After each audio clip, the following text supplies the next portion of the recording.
Hello, my name is Robyn Larsen. I will be doing a science unit on animal life cycles for this Pecha Kucha. Students will learn about the different life stages for animals such as humans, frogs, butterflies, and mice. They will be using arts, crafts, and songs, and hopefully having a lot of fun. Of course they're going to have fun. Science is fun, and I'm a fun teacher. Let's get some of these details out of the way. This lesson is geared toward a second grade classroom. I'm basing this unit off of California State Science Standard 2.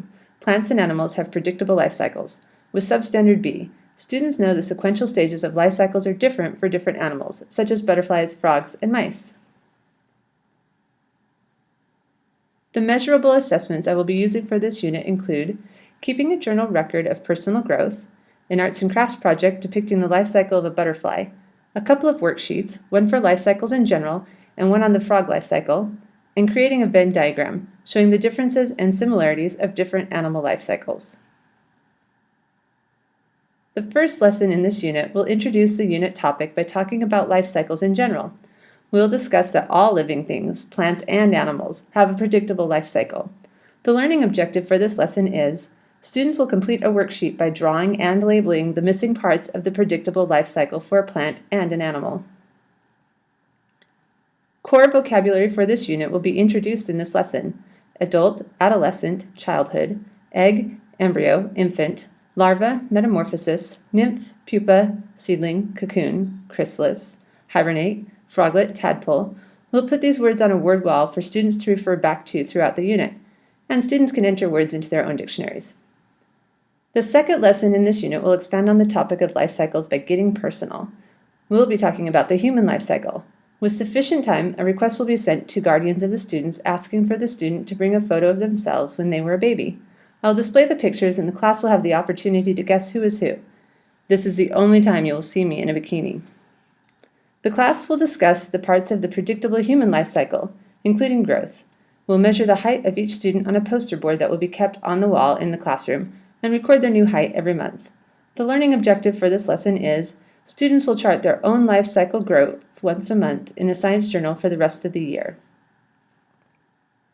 In the next lesson on frogs, students will learn the frog life cycle song. Eggs, eggs, tiny eggs, that's how frogs begin. In a clump, a slimy clump, floating with their kin. Swim, swim, swimmy swim, that's what tadpoles do. Eating algae as they grow, they really like that goo. The learning objective for this lesson is students will complete a worksheet labeling and putting pictures of a frog's life cycle in the correct sequential order. This shouldn't be a problem for them, especially after learning that super fun frog life cycle song. They can sing it to themselves to remember, but of course, if they do need help, I will be there for them. Lesson 4 in this unit will be about the life cycle of a butterfly.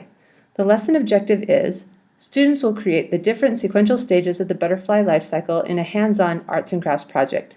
They will actually be able to change their caterpillar into a butterfly. Wow, like magic. It is so awesome. This lesson will take a couple of days to complete.